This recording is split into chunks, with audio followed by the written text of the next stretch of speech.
طيب, بسم الله الرحمن الرحيم. So we stopped here last time and we talked about wireless mesh network and the paradigm shift that came with wireless mesh network, that we should rely on, when we say it's a wireless network, we should rely on wireless in every single hop of the network, rather than just having one hop to the access point or to the base station, and then from the base station onward, it would be like wired system. And we have talked a little bit about some of the applications of wireless mesh networks. Of course, for any client, if you want to connect to a mesh router, if you have like a NEC card, network interface card, then you can connect, like wireless NIC card, you can connect using wireless to the wireless router, and then from the wireless router to the backbone of the mesh network, which we will see in a minute. If you don't have a wireless NIC card, then the only option for you is just to connect using Ethernet. So you can connect. It will be the other way around. So it will be client to the router, wired, and then from the router to the backbone of the network, wireless. So it would look like something like this. So you have a client, like a cell phone or something, and then you have the router, okay, and the router here connects wireless with other routers, okay. So all these are just wireless links, and then the cell phone or the laptop, let's put it this way, a laptop, if it has a wireless NIC card, then this link would be wireless as well. If it doesn't have wireless NIC card, then it connects using Ethernet. So this is the other configuration, or the mirror configuration to what we have nowadays. What we have is actually from the client to the access point wireless, and then from the access point to the backbone wired. So that this configuration talks about the other way around.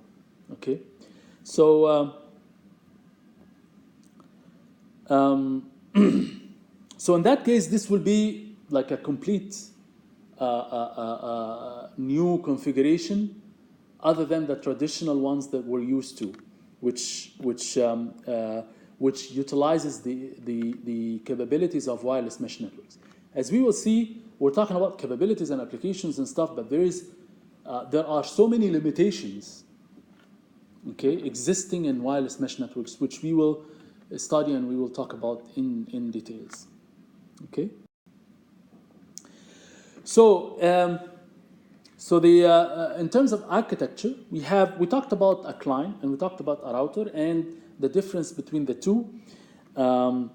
So if you combine a group of basically wireless mesh routers, you will have an architecture which we call infrastructure meshing. So you use the mesh network as an infrastructure backbone, as a backbone network, which carries most of the traffic. Okay. If you use set of clients only, and you use ad hoc between these clients, then this is what we call client mesh network. Or you use a hybrid configuration of both. Let's try to see what is the difference between the three types of architectures. So for infrastructure meshing, what we have is we have a group of wireless mesh routers that form an infrastructure for the clients. So you have, instead of having an infrastructure which is fully wired, like switches and stuff, so we should rely on wireless mesh routers for backbone traffic. And similar to the access point here, clients will connect to these wireless routers, but then the backbone itself is not wired. So it's not like the access points here. The backbone is totally wireless, which uses the mesh networking concept. So it will look like this. So you have wireless routers, okay, and then you have clients here. Each client connects to one of these routers. So here, this one is connected wireless, and here wireless, and then you have the wireless backbone. So everything is wireless, and these routers constitute what we call an infrastructure. But the infrastructure is based fully on mesh networking. It's completely wireless. It's not wired. Do we get the difference? Okay. So these wireless routers now, this configuration has some issues and some special characteristics. So first of all, any client should connect to one of the wireless routers in one hub communication. Okay, should connect directly to one of the wireless routers. Okay, so let's see what characteristics exist in this type of infrastructure meshing. So. So this can be built using various types of radio technologies. What does that mean? This means that for this wireless router, the wireless router may actually use a specific technology, a specific wireless technology in this part, which is different from this. Okay, so the wireless router here may actually support multiple radio technologies. For example, it can use Wi-Fi on this link, and maybe 3G or 4G on this wireless link. Or it can use Wi-Fi on both links, but use different channel. So this channel will be different from this channel. Okay. So in that case, this wireless router is capable of using multiple wireless technologies at the same time. Okay. So that's so multiple wireless technologies may exist in this scenario. So the mesh routers form a mesh of self-configuring and self-healing. What does that mean? This means that when you put the wireless router anywhere, the first thing it does is that it tries to discover its own neighbors. And the wireless router automatically will start creating some neighbors list. And based on that, it tries to exchange information with its neighbors. Okay? Based on this information, it will use this information later on for routing and for other types of networking aspects that we will discuss. Okay? So if you move the router from here to another room, you don't need to do anything. You just need to turn on the router. The router will then send some broadcast messages. We call them beacons, and based on these beacons, it will discover who is there. Then, based on the replies, they will create like a neighbors list, and then they will configure themselves automatically. You don't have to do anything specific. Okay? And this will help them to self-heal themselves in case of failures. So, for example, if one router is down, then when I forward any traffic to this router, I will not hear any acknowledgements. So if there is a timeout before hearing any acknowledgement from that router, I will declare this router dead, and I will remove it from the neighbors list, and I will use some other neighbors to route my traffic. So in that case, I have some error resilience techniques, which again, automatic. You don't have to do any manual configuration to do that. So that's what we mean by self-configuring and self-healing. Okay. So with gateway functionality, gateway here refers to the fact that one of the wireless routers here may be connected with like some kind of a gateway function. It would have like some gateway functionality which connects the whole network to the internet. So that you only need at least one of the routers to be connected to a gateway or act as a gateway. The router itself can act as a gateway. So in that case, any client here will be connected through this infrastructure, this wireless infrastructure, with the internet. So now, what is the main difference between this and what we have nowadays? Well, basically, these wireless links, again, they are very easy to deploy. You just need to get this router and put it somewhere. Turn it on. That's it. You don't need any wired infrastructure here. You don't need to dig wires and connect it with a centralized switch or batch panels or something like that, which will make the deployment much easier. So that's the advantage of this type of mesh networks. Any questions? Yeah, all routers support this?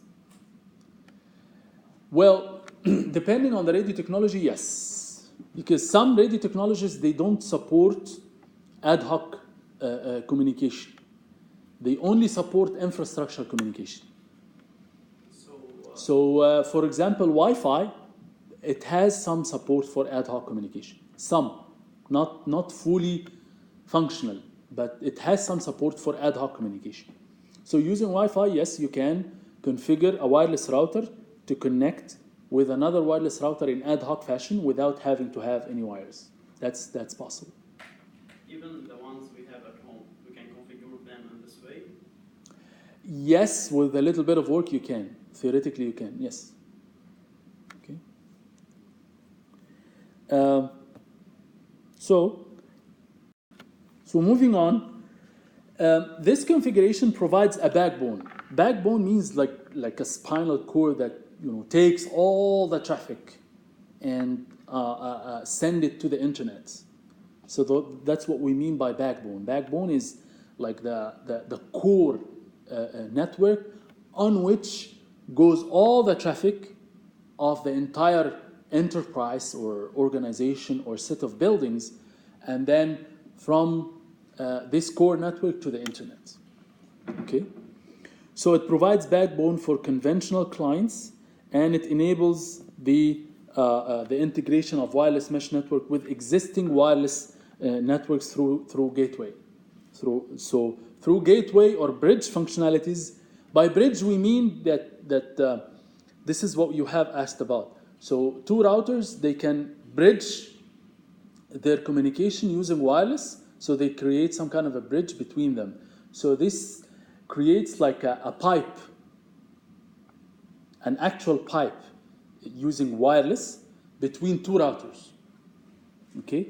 So it's a wireless link which is created based on an actual pipe, which means that it's permanent and it's bridged. So it's permanent. Okay? So that's one way of hooking two routers together using either a bridge, or you configure Wi-Fi to use ad hoc communication. So conventional clients will either use Ethernet, or they use again wireless to communicate with the wireless router.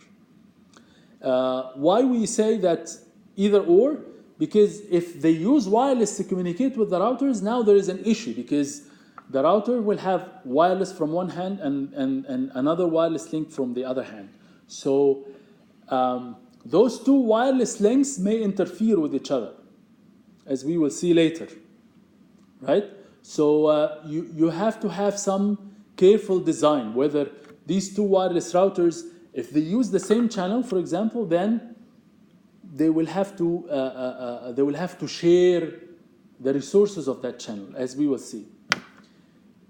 If they use Ethernet, then it's fine. You have one side wireless, the other side Ethernet, they will not interfere. Right?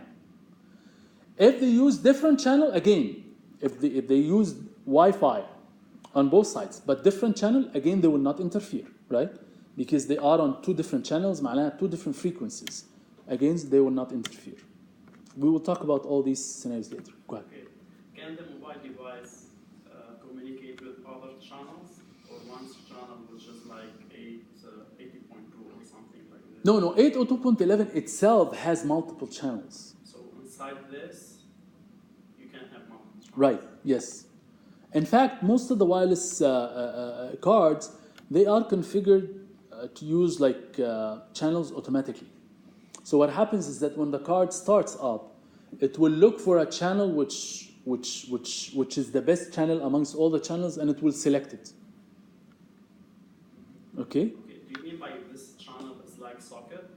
No, channel is different from a socket. Channel is a range of frequency. Channel here, wireless channel, is a range of frequency. Okay, that the data that you're trying to send, it gets converted eventually in the physical layer, it gets converted into an analog signal. So this analog signal has a range of frequency. If this analog signal is a range of frequency which is identical to another transmitter that is trying to send on the same channel, then there is an interference between the two transmitters. Then each transmitter needs to access the channel when the other one is not accessing. And we'll talk about all these issues later. But for now, you need to understand that there are some issues when it comes to using the same channel on two different links. And that's one of the limitations of mesh networks.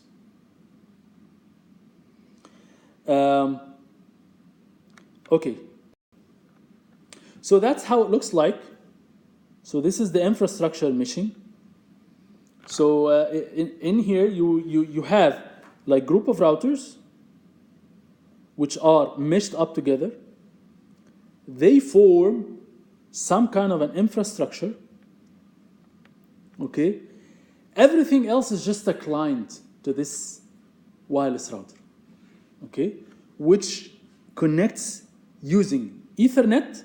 Like we can connect an access point using Ethernet to one of the wireless mesh routers. In that case, our backbone network uses the concept of meshing. Okay? And then a device can connect either using Ethernet, like here, or it can use some kind of a wireless interface, like for this case. So this client connects to one of the wireless routers directly using wireless radio. Okay? Or you can use Ethernet. But you have to connect to the wireless router directly. Okay?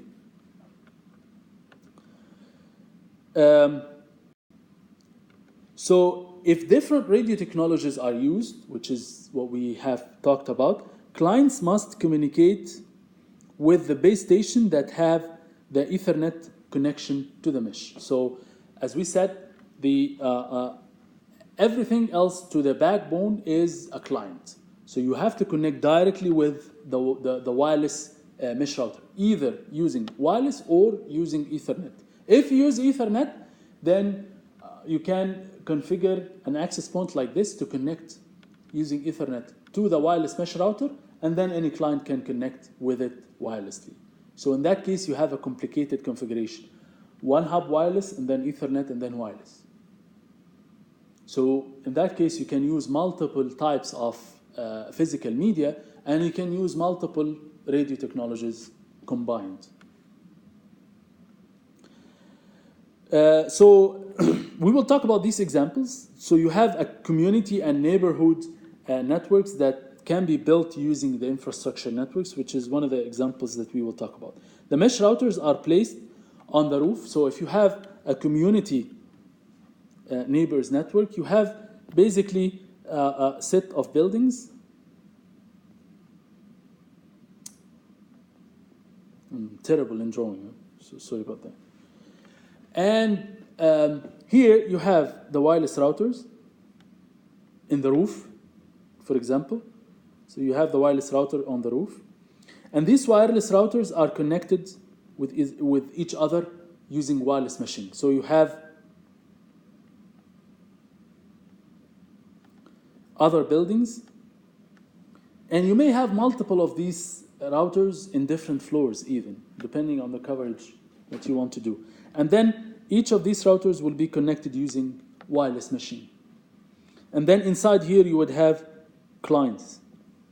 So this is a community neighborhood network that uses the concept of meshing. Again, the main advantage here is deployment. I don't have to worry about digging wires here and there. I don't have to dig wires between the buildings. I can just use wireless mesh networking concept directly. So typically, two types of radio are used in the routers. So typically, really routers, they use one radio technology for the backbone traffic and another radio technology for the clients. Okay, so you use multiple radios for multiple wireless links. Typically, that doesn't mean that you have to do that all the time. So you can use the same radio technology on both wireless links, but you have to address the issue of interference if you have communication over the same channel. So the mesh backbone communication can be established using long-range communication techniques. Like for example, microwave channel. You can use, for example, some wireless mesh routers may actually use directed antennas, and they use like microwave channel, which supports a line of sight communication, but it's very, very high rates. So you can support very high rates, but on a line of sight. In that case, the good thing is that you have very high rates, but the disadvantage is that it's a line of sight, so if you move the routers a little bit here or there, the communication may not be feasible or may not be available all the time. So you have to redirect the antennas or something like this. But there are some wireless technologies which allows you to have very high rates in the backbone, okay, which is completely wireless. Okay, actually, in fact, this is one of the potential technologies that they use for many of the base stations. To communicate directly between the base stations, they use sometimes microwave links.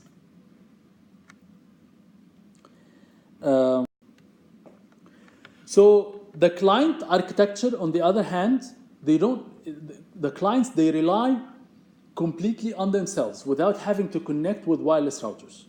So they use ad hoc communication between them. A very clear example is Bluetooth. Bluetooth is one of the very potential technologies for this type of traffic. So you have a device like this with like an Apple Watch or something like this, so they connect using Bluetooth. You can configure actually Bluetooth to have even two hubs, to use your phone or your Apple Watch as a relay to relay traffic to other, which is what we call piconets. So multiple Bluetooth networks, they form what we call a piconets. So piconets are multiple connected group of Bluetooth devices. In that case, you can have actually two hubs or maybe three hubs using Bluetooth. So Bluetooth is not just one hub wireless technology. The main thing here, or the main difference, is that clients, they do not perform complicated routing jobs or routing functions. They don't really have the main functionalities that mesh routers usually have. In terms of routers, they can use dynamic routing protocols on the backbone. They can route traffic inside the backbone using some optimization, and they use like end-to-end, they build end-to-end routes on demand and things like that. Clients, they don't do that. For the clients, they don't have to have complicated routing functionalities. They just, at the maximum, relay traffic based on, they act as a relay, so they get one traffic from one side and they move it to the other side without having any idea about the end-to-end picture. They don't have any idea about the entire network. All they need to do is just to route traffic from one point to another. That's it. So that's how it looks like. Okay, a question. What if the message they transmitted doesn't reach the destination, the final destination? That's the limitation now. That's a limitation now. That your client meshing architecture, it supports only small network. Okay, so you can have two hubs or something like that maximum, because the clients, they do not perform end-to-end routes all the way to the end usually, unless they act as a wireless mesh router. That's another thing, because one of these or some of these clients, they may act as wireless mesh router, in which case they act as a mesh router and they have end-to-end routing functionality and they have full network picture. So in that case, they convert to a wireless mesh router, which is the hybrid case that we will talk about in a minute. But usually these clients, they don't have the same routing functionality like the router. That's the main distinguishing factor between a client and a router. A router is for routing. So the basic function of a wireless mesh router is actually routing. And as we will see later on in the course, that dynamic routing is one of the most complicated issues in network in general. It's one of the most complicated issues in networking systems in general. So that's a distinguishing factor between mesh client and a mesh router. So for that client mesh, as we said, it supports like smaller type of network. You can have you can relay the traffic through one of the clients to other clients and stuff, so they can cooperate, but there is a limitation in the range and the number of hops that you can reach, because there is no router that performs end-to-end routing with dynamic routing protocol. The hybrid configuration here is the most difficult and most efficient in terms of opportunistic type of traffic. So you have mix of both types of architecture. So you can connect with the router, but you have the ability to have ad hoc communication with other clients directly, which is the example that we talked about before. If I'm trying to communicate, for example, to Ala, and we are not right next to each other, I don't have to go through the wireless router, even though, you know, I can, but it's more efficient way to communicate directly to him. So that's logical, right? If I need to send my traffic to someone who's far or maybe to the internet, then I can send it through the router, and the router will then hop through the other routers and use the backbone to send it to the internet.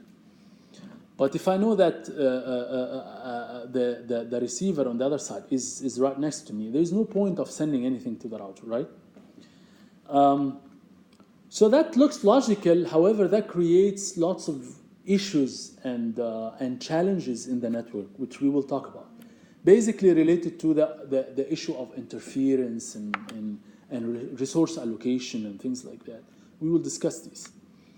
But basically, this is how it looks like. So you have clients connected to the router, but at the same time, clients connecting to each other in ad hoc fashion, right?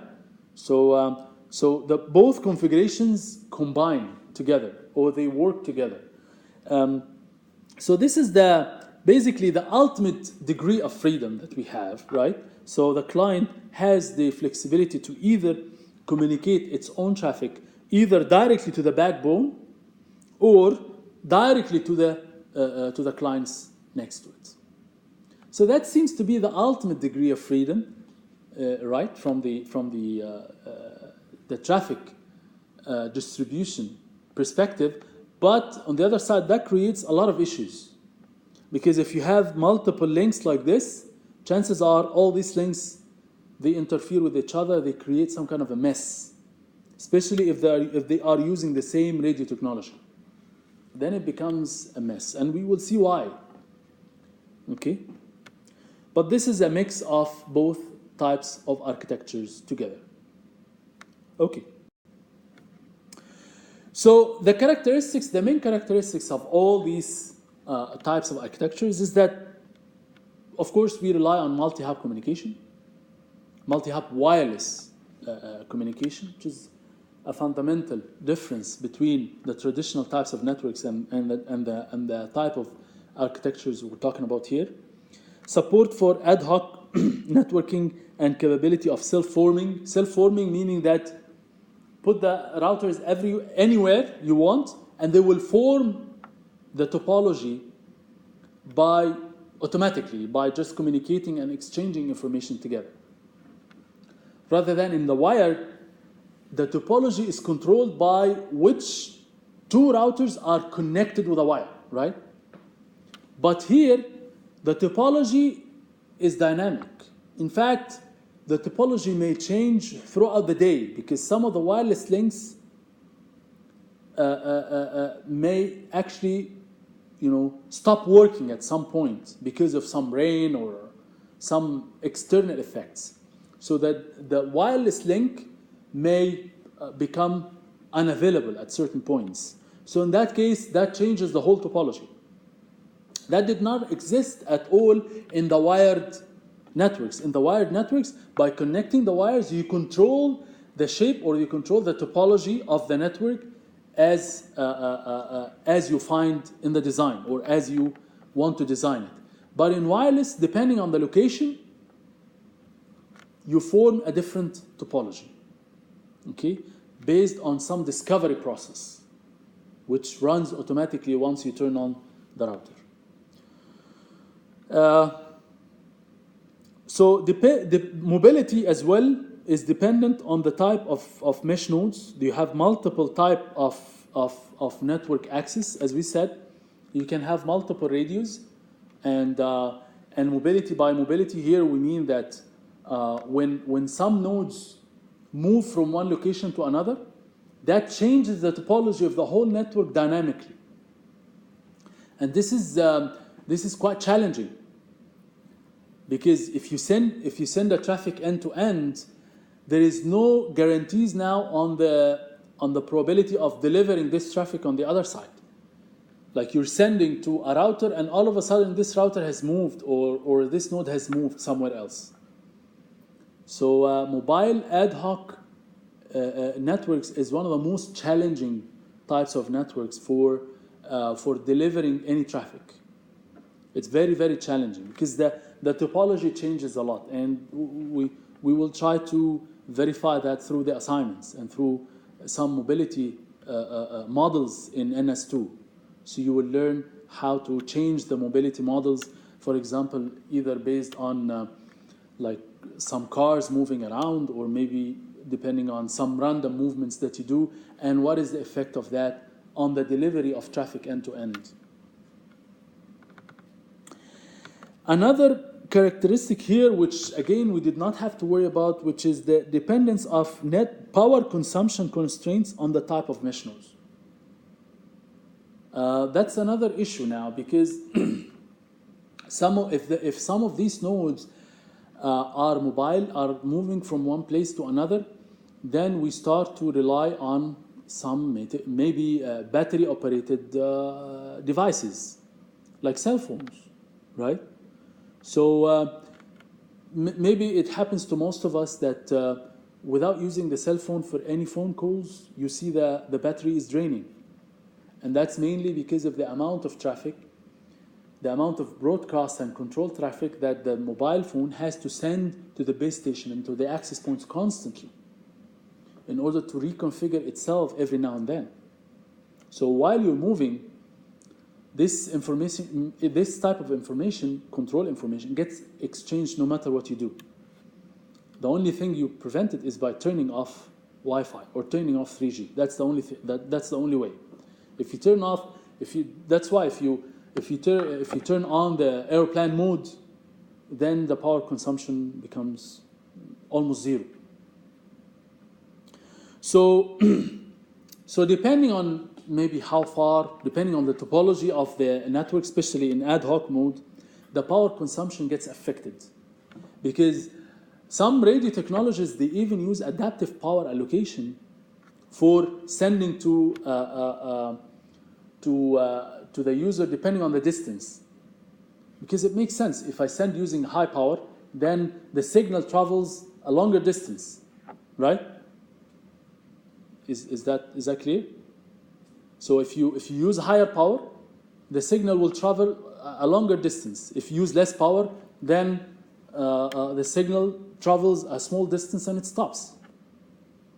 So some radio technologies, they use adaptive power depending on where the receiver is.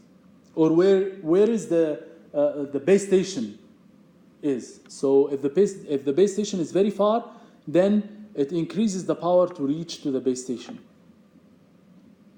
Okay, so there is some kind of adaptive power consumption, and so depending on the location and the configuration of the network, we may actually use higher power or less power to compensate, and in that case, the power consumption gets really affected by the shape of the network or the topology of the network. The compatibility and interoperability with the existing wireless networks, that's another issue. So if you're using multiple radio technologies, can you operate, can you coexist, or there is some kind of coexistence issues? So for example, if you use Bluetooth and Wi-Fi, well, there is some kind of overlap when it comes to channels. They both use 2.4 gigahertz. Okay, so can they coexist together without affecting each other or not? That's another issue. So this is the issue of interoperability. Okay, can these multiple radio technologies or multiple radio links coexist or not? Because if there is no coexistence ways, then there's nothing you could do to prevent the interference between the two links. So they affect the performance of each other, and you have nothing to do with it. And you just have nothing to do. So you see the performance dropping, and you have no way of improving that. So interoperability between the different protocols and radio technologies is a very important issue. Okay? Like one thing based on the design, like your wireless NIC card may have the option to use either 5 gigahertz or 2.4 gigahertz. So you know that maybe the clients, they connect to the wireless router using Bluetooth or using Wi-Fi 2.4 gigahertz. So you can change the backbone, or the other way around. You can change the backbone wireless link to 5 gigahertz instead of 2.4. So in that case, you just allow them to coexist together without any issues, any interference issues. So you can change your design, you can change your configuration to allow the two radio technologies or the two radio links to coexist. So starting from this part, we'll talk about an actual application scenarios. We'll see how we used to deal with these application scenarios in traditional networks, and how we can use the concept of mesh networks now to enhance the configuration of this scenario, and what is the pros and cons of this? What is the pros and cons of introducing the concept of mesh networking to that application scenario? One thing is the broadband home networking. Almost all of us have this issue at home, especially if you're living in a house, in a big house. You always have the issue of, like if you're living in a villa or something like this, multi-story house or something like that. You always have this issue. So you have some parts of the house which we call them dead zones. If you have your laptop in this part, you cannot connect directly with the wireless router. So what do? Okay. Some of us, we can have, it's very cheap now, you can have multiple routers. But then you end up with the issue that multiple routers, at the end of the day, they have to connect to Ooredoo, or to at least a batch panel, or to a switch, or they have to be connected together, wired. If you connect them wired, then that defeats the purpose, because they have to be close to each other. And also, you end up with two wireless routers with two SSIDs, which means two wireless LANs. And these two wireless LANs would be isolated.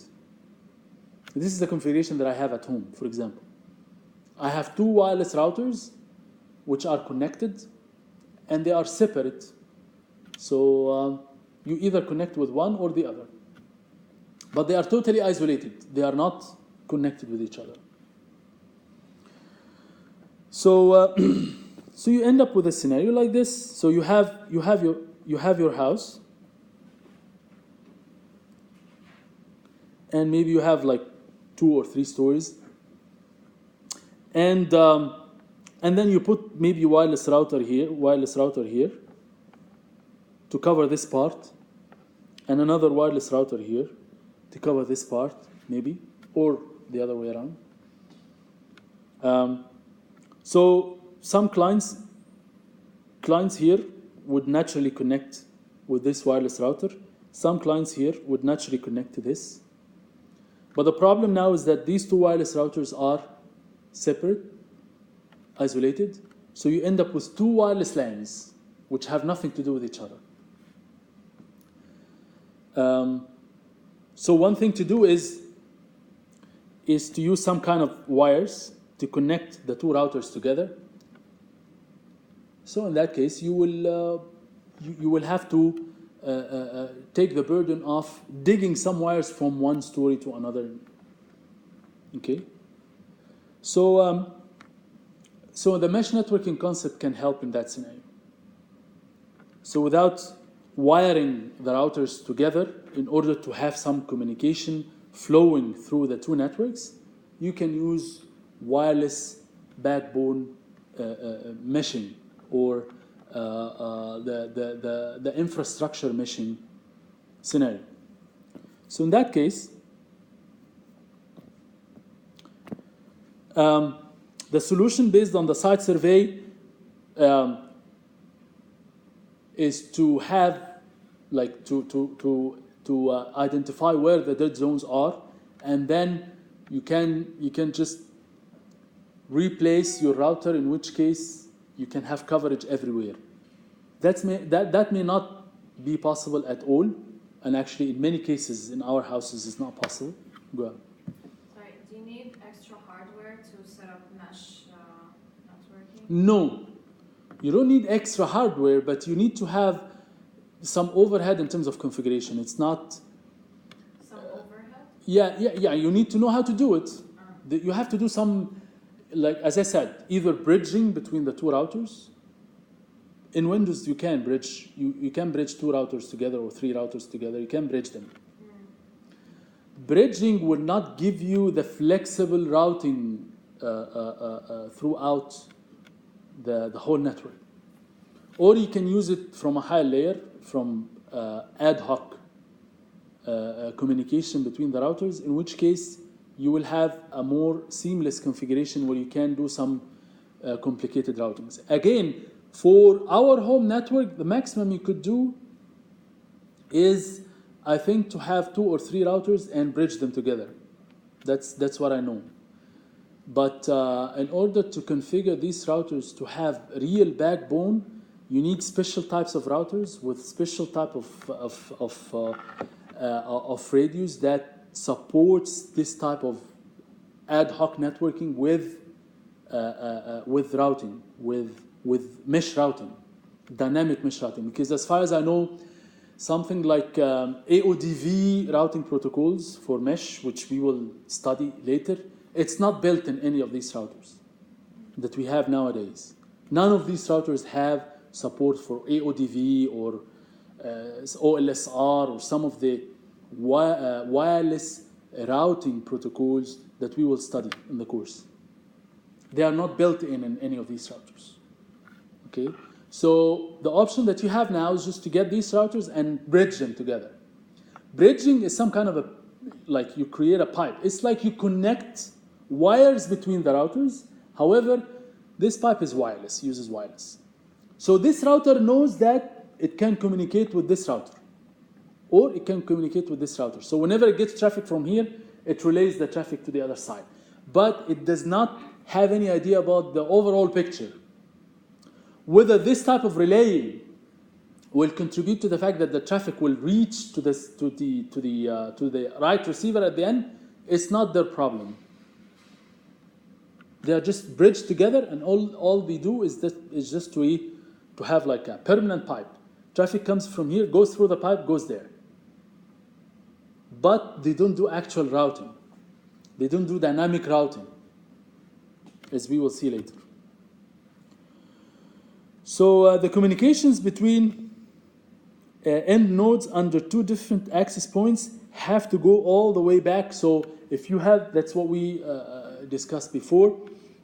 So if you have again this scenario with two wireless routers, and they are connected using some kind of a switch or a hub or something like that. And you have two clients here. They want to communicate.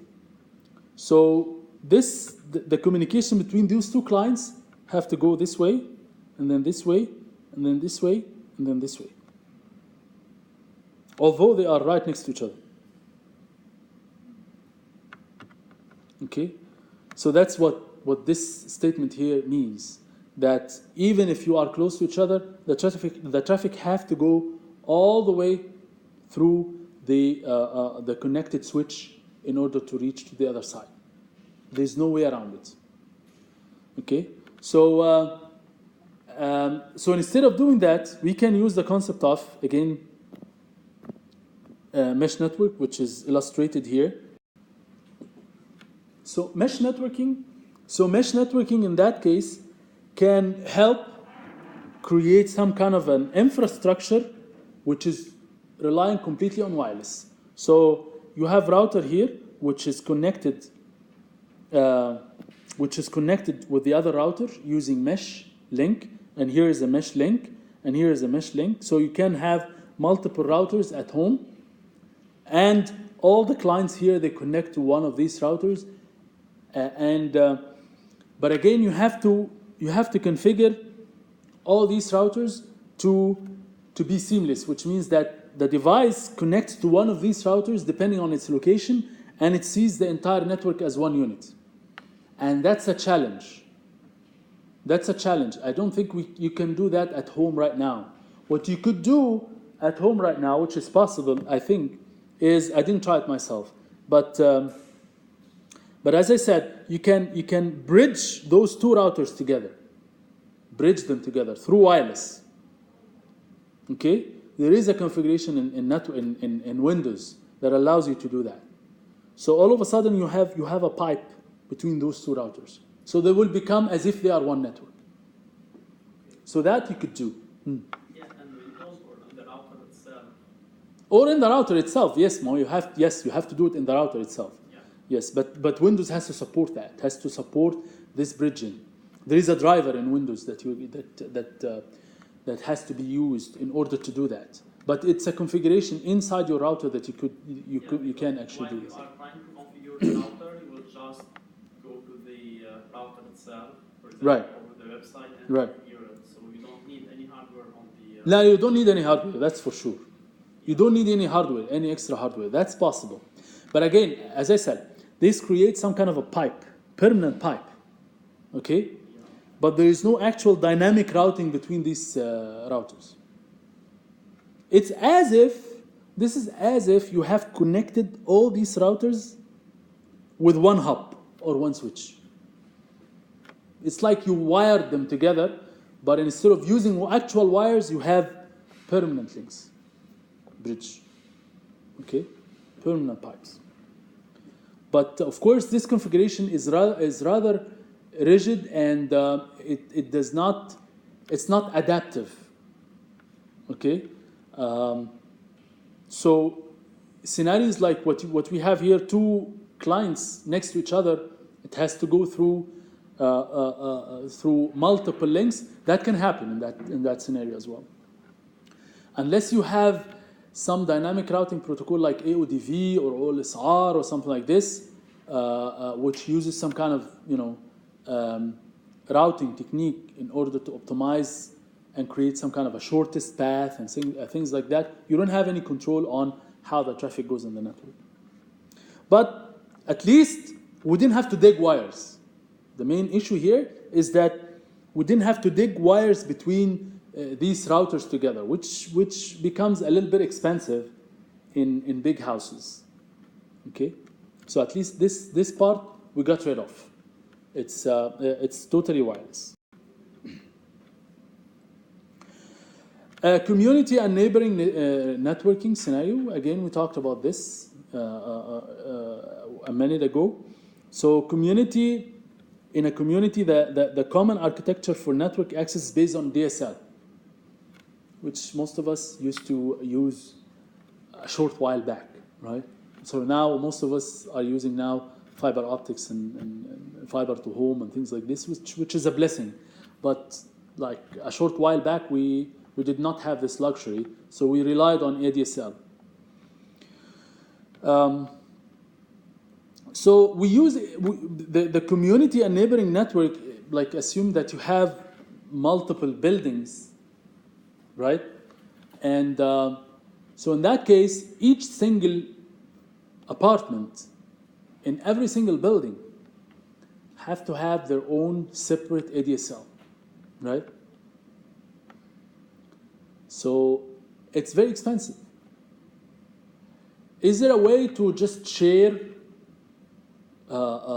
this ADSL on few apartments and kind of share this internet link together? If we could do that, this will be a very much cost effective, right? But then the only alternative in doing that is again by building by wiring the router that's connected to the ADSL, use that router as a gateway and connect everything to it, right? So it will look like this. So you have one router connected with the modem through ADSL to the internet, right? And you have a huge house like this, and you have this router in one of the apartments, and definitely you have many of these in different apartments in the building. Again, you have another building here with the exact same thing. So each of these will have its own connection to the internet. So instead of doing that, what we could do is that we could say, okay, we want to share this connection to the internet. We don't have to have separate connections from every single apartment in the neighborhood. So the other alternative is just to say, okay, so let's just share the internet connection on this router, at least by the people in the same building. But in doing that, you have to do what? You have to wire up and connect all these routers with that router in order to go to the internet, right? صح كده? So of course, again, we get to the issue of wiring up and building an infrastructure of wires and stuff. So of course, mesh networking can help with that, because instead of digging wires, you can again use the concept of mesh networking to create some kind of wireless ad hoc communication between all these routers and share that ADSL, one single ADSL connection, or assuming, of course, that the amount of traffic can be carried over one ADSL, depending on the plan. But assuming that the traffic can be carried on one single ADSL, it's not like what we have nowadays. We have to download like BitTorrent and all this stuff. We have to download gigabytes every day and things like that. So we need very high speeds. But I mean, if we care about cost, then we can share some of these ADSL connections through internet, through the infrastructure machine. So we end up with a scenario like this. So you can have one router,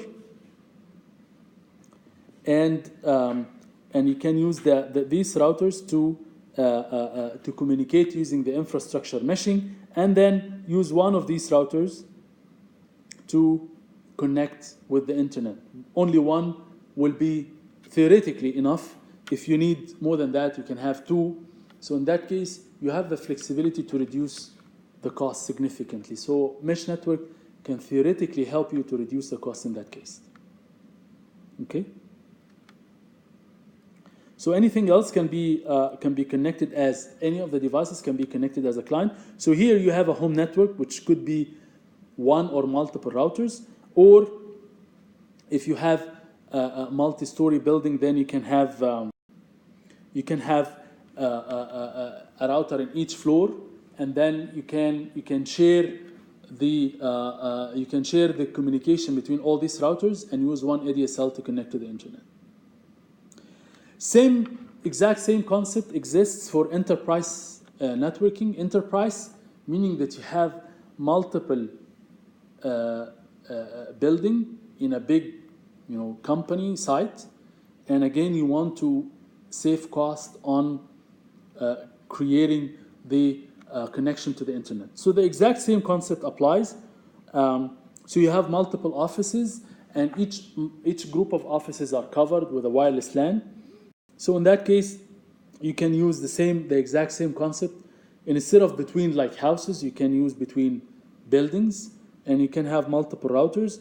And either use the infrastructure meshing, or use the hybrid architecture where these clients can also communicate with each other directly without connecting to the wireless router. So you can do either or. But again, of course, we can say it easily now, but this has some implication on the amount of configuration and the types of wireless radios, and so we're saying this easily now, but it requires really a special effort in designing your wireless radios. So this is in a way a misconception that the people who are working on mesh networks started to lure people towards the mesh networking technology by saying that deployment is seamless and you don't have to do any efforts and stuff. At the end of the day, we actually tried this ourselves. We used to have a project about deploying wireless mesh networks here in the university. And even though, yes, you don't have to dig wires, here and there, and you can use the concept of meshing, but you will end up with lots of issues related to wireless radios. Some of them are really interesting, and we were able to publish some papers about that, which is really good. But really, for consumers like ourselves at home and stuff, you can get really easily fed up with just configuring multiple radios and configuring channels and having to worry about all these wireless radio issues, whereas you just need to get your traffic to the internet. You don't care about the actual. So you end up with lots of overhead, which I referred to. So a lot of overhead have to be done in configuration. Okay, so even though you get rid of wires, which is good, but there is some kind of overhead. So the concept of seamless connection to the internet doesn't come for free. It's not as easy as just putting a router here and it will connect you to the internet. No, there is some serious configuration there is some serious design that has to be taken into account in order to really facilitate this communication to the internet. It's not seamless as people are trying to claim. Okay, so it's not free of issues. Many of these issues, of course, we will discuss. We'll discuss in few words. Okay. Transportation systems is one of the good scenarios that can benefit from mesh networking, because if you assume like you have like maybe a train and you have multiple cars, assuming that you want to do some infotainment or what they call like entertainment on trains and stuff, which some of the services that people started to really support nowadays. So in that case, you need to have, again, wireless routers in every car, at least. Okay? But again, in order to have seamless communication, either you dig wires between these cars, or again, you use the concept of meshing, which looks attractive in this type of scenario. So similar to all the scenarios that we talked about, you end up with something like this. So you have multiple routers in each car, and then you can use infrastructure meshing to have clients connected to the wireless routers, and wireless routers to connect to each other using ad hoc communication.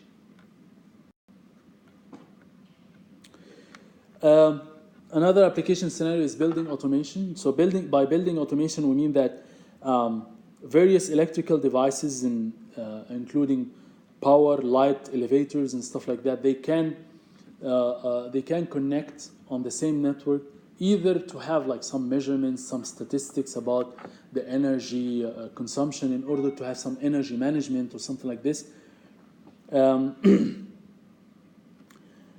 So you can connect all these devices, electrical devices, in the building through wires, and in that case they will be expensive. So instead of doing that, you just use again the concept of meshing. Although some of these systems, especially for building automation, you can use other technologies such as power line communication, because power lines exist everywhere, right? So nowadays, or currently, there are some standards that you can put some devices on the power lines, and you can have some data communicated through the power lines. So since you have this infrastructure built anyway, you might as well use it, and it fits very well in this type of application scenarios. This is one of the communication technologies that fits very well with this. But again, this, of course, here we're trying to advocate the concept of mesh networking, but there are some other types of communication technologies that you can use other than mesh technologies.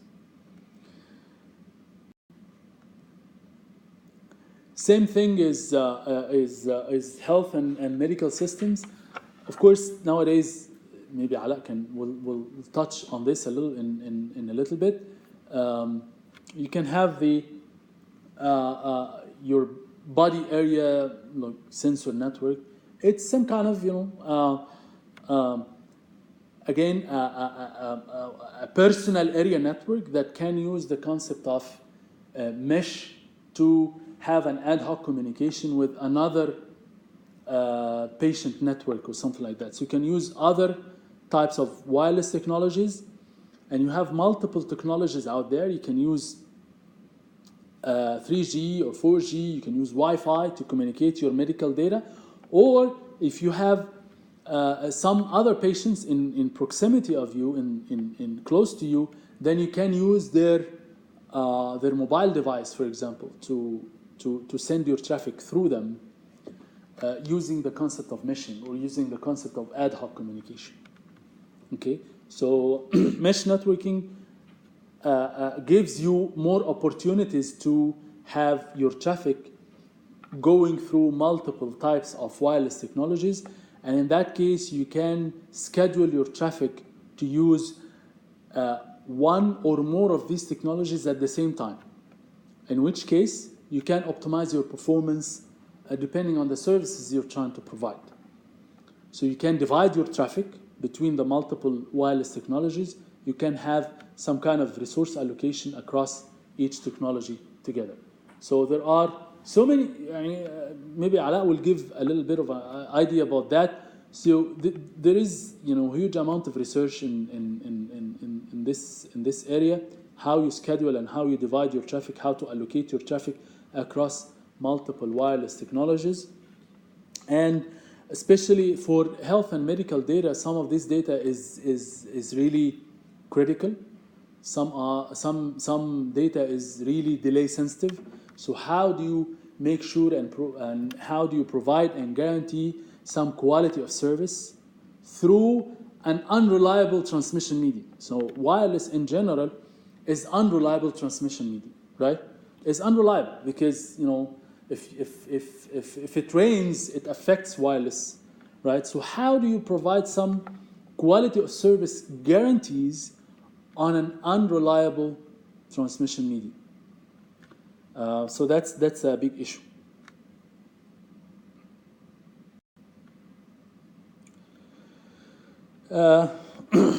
That's the other project that we're working on, actually, which is the security surveillance systems. Again, that's one of the very interesting scenarios that can benefit from mesh networks. In fact, a while back, maybe 3 years ago, when I was actually doing some consulting work at QMIC, اللي هو Qatar Mobility Innovation Center, Shell approached us that they have some oil and gas sites and stuff that they want to have some video surveillance, and they have their own wired network to do that. They have actually they have dug many wires in the petroleum side, so that they can have some video surveillance from multiple locations fed to a humongous server which can use it using a centralized architecture. It gets huge amount of video feeds, gets fused to a centralized server which can use it to like detect oil leak, detect things like that. So they talked about, they approached us to redesign that solution to benefit from mesh networking. And the idea is that, well, they want to move some of these cameras around depending on restructuring of the place. And they don't want to dig wires every single time they want to move cameras from one location to another. It will be very rigid. So instead of doing that, they approached us to come up with like a design using mesh networking to accommodate this. But their requirements on the video traffic and stuff were really stringent, very high traffic, very high amount of traffic. They want very high quality video transferred from multiple locations and stuff. So at the end, what we have come up with is actually a hybrid design between wireless and wired. So basically you have many cameras which are wireless, which are distributed, but then these cameras they send to wireless routers. But as you get closer and closer to the centralized server, you have to start using wires. But this is good because in the fusion center, it's okay to have wires because it's a small location. It's not distributed everywhere. So the distribution of cameras is still using the concept of meshing, but then when you fuse huge amount of data, the requirement on the amount of traffic gets higher and higher. So as you get closer to the server, the requirement on the amount of traffic you have to send increases drastically. In which case you need to fall back to using wires because otherwise wireless cannot really carry this amount of traffic. So that was like a trade-off in the design that we had to come up with. So, so in fact, using wireless mesh networks especially in surveillance is a very big issue. For surveillance, especially for harsh environments like oil and gas sites and stuff, wireless gets creepy. In the wireless channel performance gets affected drastically by the amount of pipes going around, and it's a very harsh environment, and it's dynamic. You see, like, things are moving around and things like that. So the wireless channel bandwidth changes dynamically. So you need to have a very careful design when it comes to, well, on one hand, digging wire is an issue.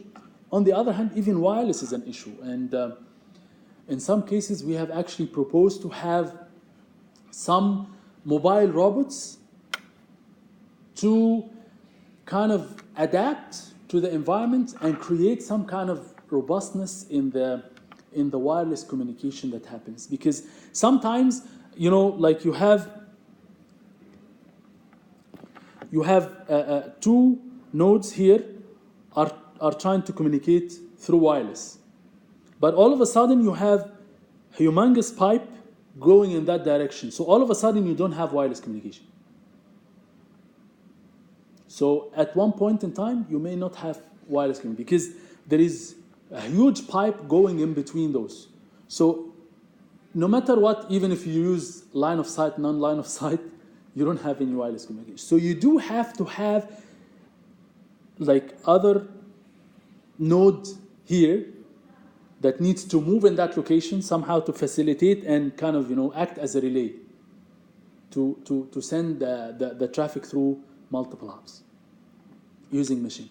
So some of these can be like mobile robots that gets, you know, maneuvering to facilitate the wireless communication. Wasn't good that you used the router that share communication with the electricity? Power line communication? Well, even power lines are not possible because, you know, they do not exist everywhere in the oil site as you might imagine. Yeah, because all routers here will require electricity, and all kinds of routers will require electricity. So it will be easier to share with the electricity line. Not necessarily, because, well, the power outlets are connected at the end of the day with the power grid, which is coming from so the. You have separate, Yes, exactly. So, yeah. So you cannot any type of communication has to go through kahrama, basically, which is not feasible. So unless you have at home like small network, that's possible, but in a big site, it's not possible.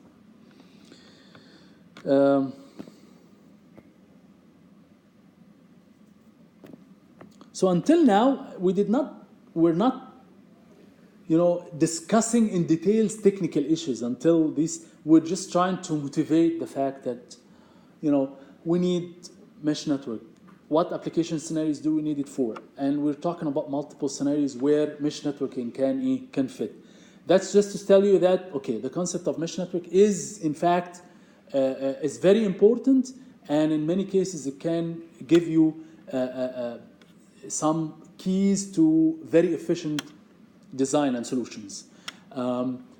We did not talk about any limitations and issues in, for example, data link layer, routing layer, and stuff like that, which is what we are going. But until now, we're just trying to motivate why mesh networking is important. So any questions so far? Yeah. So we'll stop here. Inshallah, we'll have a break for 15 minutes, and then we'll come back, and Ala will give us some idea about the